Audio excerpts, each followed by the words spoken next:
其實我就會覺得咧，如果依架 Atto3 買咗之後咧，我就好似多咗個屋企人咁樣，而呢個屋企人咧係可以幫到我哋一家四口咧去增進感情嘅。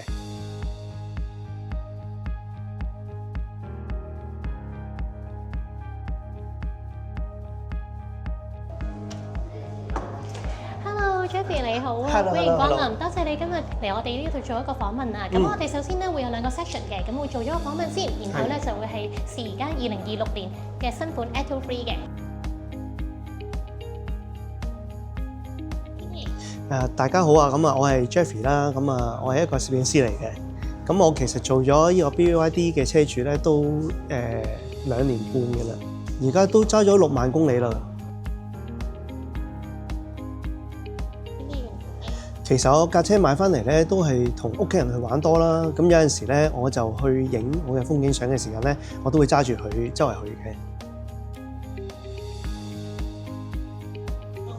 其實咧喺廣東省我都去過好多地方㗎。咁啊去過佛山啦、清遠啦，最遠咧就去到廣東省嘅邊界啦，喺連州嗰度嚟嘅。嘅時間咧，我都揸咗9年嘅油車啦。咁油車咧就可能好多嘢要保養啦，咁亦都要每年去 check 車啦。咁跟住我就最擔心嘅嘢咧，就其實係會唔會唔適應嗰個駕駛個操控啦。因為好多人都講電車咧有機會咧係嗰個叫做 one pedal drive 嘅問題啦。咁但係其實轉咗之後咧，我發覺架 BYD 咧好似同油車揸冇乜分別，好舒服。其實比亞迪咧，始終個牌子係好大啦，咁基本上都叫做中國嘅第一㗎啦。咁亦都對佢好有信心啦，因為我覺得刀片電池呢樣嘢咧，我睇過啲測試之後咧，都發覺都好安全，可以好放心咁揸。其實最主要咧，我覺得電車有一樣嘢最好咧，就好容易做到車中泊呢樣嘢嘅。咁我講翻一個例子啦，就係我去清遠去喺個山度個露營啦。咁我自己喺架車度瞓覺嘅，當時出邊嘅溫度可能係0度至4度啦。咁但係當我開個暖氣咧，其實用咗成晚8個鐘，可能都係得10% 電用到嘅啫。咁所以呢樣嘢咧，我覺得好可以好安全、好放心咁樣喺架電車瞓覺，亦都唔會話嘥好多電。最初咧港車北上，大家咧都會好擔心，即係電呢樣嘢咧係去到大陸方面好難叉啊，又或者個續航我哋嘅 Atto3 續航短啊，好難用啦咁。但係其實咧，我揸咗兩年幾3年嚟，而家嗰個港車北上，佢一有我已經用緊呢個服務㗎啦。咁港車北上之後咧，我發覺其實叉電並唔係一個難嘅地方。咁當然啦，你一定要買一個好合適嘅轉換頭啦。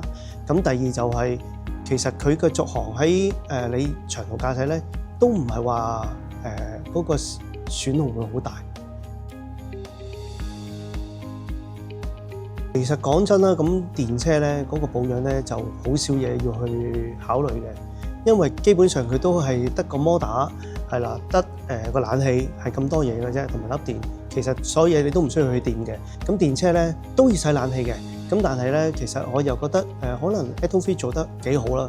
咁所以咧，我又要清洗冷氣嘅次數咧，就冇以前架車咁多啦。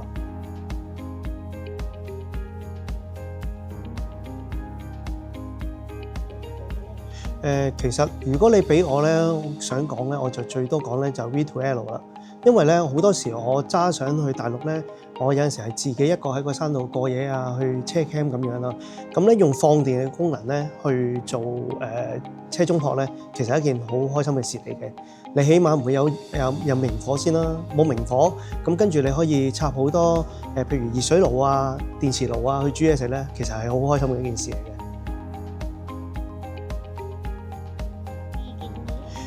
當然啦，即係電池續航呢樣嘢越長越好啦。即係坦白講，而家架 Atto3 揸咗2年幾，雖然個續航唔係衰減好多，咁但係如果電呢樣嘢始終冇人嫌多嘅，越高續航就越好嘅。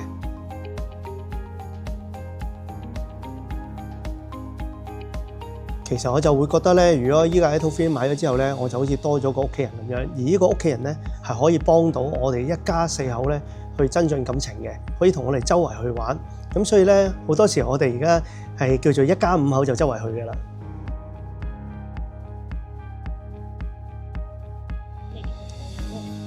如果推薦咧，其實我會覺得咧，我自己會比較中意咧，就可能係海獅啦，係啦。咁但係如果你話真係要坐多啲人咧，就我一定要 M6噶啦。咁但係當然啦，嚟緊可能會有啲新型號嗰啲七人車，亦都會幾吸引嘅。我哋而家咧，因為已經準備咗啦，我哋而家2026年版嘅比亞迪 SUV 啦，咁都想同你去體驗一下。我而家帶你出去試車。好啊。OK。